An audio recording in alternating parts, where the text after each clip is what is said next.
नमस्कार विद्यार्थी मित्रांनो. आज आपण काही संस्कृत मधले शब्द आणि काही पाठ समजून घेणार आहोत. त्याच्यामध्ये कील, बहुशः, चित, द्वयम.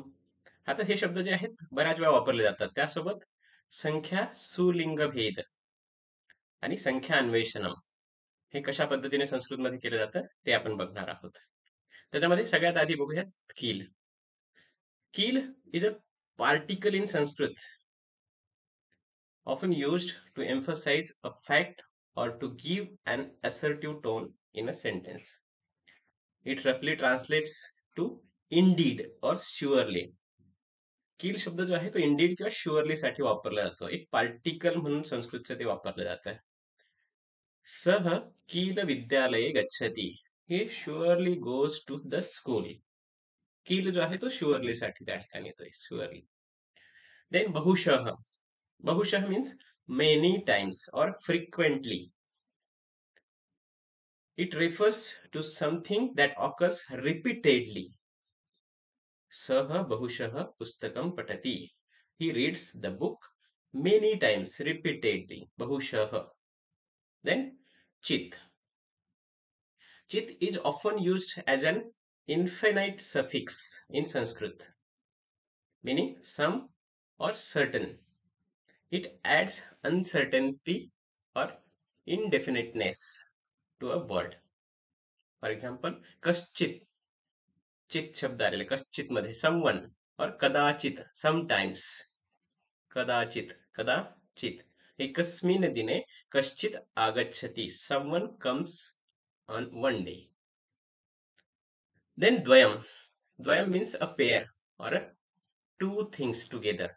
It is derived from the number dvi meaning two. Sukham dukkham च जीवनस्य द्वयम अस्ति. Happiness and sorrow are the two aspects of life. इथं द्वयम शब्द आलेला आहे. त्याच्यानंतर संख्या सुलिंग भेद. This refers to the difference in number and gender. In Sanskrit nouns change their form based on gender. पुल्लिंग, स्त्रीलिंग, नपुंसकलिंग and number. एकवचन, द्विवचन and बहुवचन. बघा बाकी सगळ्या लँग्वेजेस मध्ये एकवचन आणि बहुवचन असतं. फक्त संस्कृत ही अशी लँग्वेज आहे ज्याच्यामध्ये द्विवचन पण असतं. दोन जण असतील तर द्विवचन. फॉर एक्झाम्पल पुत्रः बॉय सिंग्युलर मस्क्युलाइन. पण दोन पुत्र असतील तर पुत्रौ टू बॉयज ड्युअल अँड मस्क्युलाइन.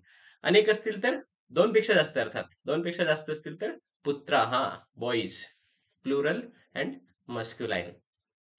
ती या पद्धतीने. तसंच स्त्रीलिंग मध्ये कन्या गर्ल सिंग्युलर फेमिनाइन. कन्ये two girls dual feminine and कन्या हा गर्ल्स प्लुरल फेमिनाइन. तसंच नपुंसकलिंग मध्ये पुस्तकम. त्या पद्धतीने त्या ठिकाणी ते पण चेंजेस होतील. देन संख्या अन्वेषणम means number inquiry or seeking a number.